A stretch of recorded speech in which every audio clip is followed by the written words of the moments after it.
70 സീറ്റുകളിൽ കഴിഞ്ഞ 2 തെരഞ്ഞെടുപ്പിലും കണ്ടതുപോലെയുള്ള ഒരു easy walkover Arvind Kejriwal പോലും പ്രതീക്ഷിക്കുന്നില്ല എന്നതാണ് ദില്ലിയിലെ ഗ്രൗണ്ട് റിയാലിറ്റി എന്ന് പറയുന്നത്. ഇനിയിപ്പോൾ വോട്ടെടുപ്പ് നാളെ നടന്ന് ശനിയാഴ്ച ഫലം വരുമ്പോൾ നാളത്തെ എക്സിറ്റ് പോൾസ് മുതൽ തന്നെ അതിൻ്റെ കൃത്യമായ ഫിഗേഴ്സ് നമ്മുടെ മുന്നിലേക്ക് വരും. 70-ൽ 60-ന് മുകളിലേക്ക് എന്ന് പറയുന്നത് ഒരിക്കലും സാധിക്കാത്ത ഒരു സാഹചര്യമാണ് എന്നുള്ളത് അരവിന്ദ് കെജ്രിവാൾ തന്നെ അഡ്മിറ്റ് ചെയ്ത് കഴിഞ്ഞിരിക്കുകയാണ്. അതുകൊണ്ട് തന്നെയാണ് അദ്ദേഹം ലെസ് ദാൻ 60 ഒരു ഫിഗറിലേക്ക്, അതായത് കറന്റ് ഹോൾഡ് ചെയ്യുന്ന ഫിഗർ പോലും പറയാതെ ഒരു തെരഞ്ഞെടുപ്പിലേക്ക് ഒരു മുൻ മുഖ്യമന്ത്രി പോകുന്നത് ആ തോൽവി മണത്തറിഞ്ഞുകൊണ്ട് തന്നെയാണ്. കോൺഗ്രസ് ഏറെക്കുറെ ഈ പോരാട്ടം വിട്ടമട്ടാണ്. കിട്ടിയാൽ ഭാഗ്യം എന്ന നിലയിലേക്ക് കോൺഗ്രസ് സ്വയം പരുവപ്പെടുത്തിയിരിക്കുന്നു.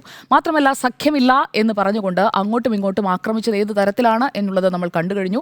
രാഹുൽ ഗാന്ധിയെ ഡിസോണസ്റ്റ് എന്ന് അരവിന്ദ് കെജ്രിവാൾ പറഞ്ഞതിൻ്റെ, അതായത് രാഹുൽ ഗാന്ധിയെയും കോൺഗ്രസിനെയും ഒക്കെ ഇഷ്ടപ്പെടുന്ന ഒരുപാട് വോട്ടർമാർ, അത് മധ്യവർഗത്തിലായാലും താഴെത്തട്ടിലായാലും ഡൽഹിയിലുണ്ട് എന്നത് മറന്നുകൊണ്ടാണ് അരവിന്ദ് കെജ്രിവാൾ ആ പരാമർശം നടത്തിയത്. അതിൻ്റെ വിലയും അരവിന്ദ് കെജ്രിവാളിന് കൊടുക്കേണ്ടി വരും എന്നുള്ളതാണ്.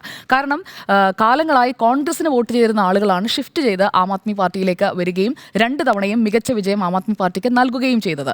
ഒപ്പം തന്നെ BJPക്ക് വോട്ട് ചെയ്തിരുന്ന ആളുകളും ആപ്പിലേക്ക് പോയിട്ടുണ്ട്. എന്നാൽ ആപ്പിൽ നിന്ന് തിരിച്ച് ആ വോട്ടർമാരെ തിരിച്ചു കൊണ്ടുവരാനായി BJPക്ക് ലോക്സഭാ തെരഞ്ഞെടുപ്പുകളിൽ കഴിയുന്നുണ്ട് എന്നത് നമ്മൾ ആവർത്തിക്കുന്ന ഒരു പ്രതിഭാസമായി കാണുകയാണ്. ലോക്സഭാ തെരഞ്ഞെടുപ്പിൽ BJPയെ ചൂസ് ചെയ്യുന്ന അതേ ആളുകൾ തന്നെ നിയമസഭയാകുമ്പോൾ ആം ആദ്മി പാർട്ടിയെ ചൂസ് ചെയ്യുന്നു.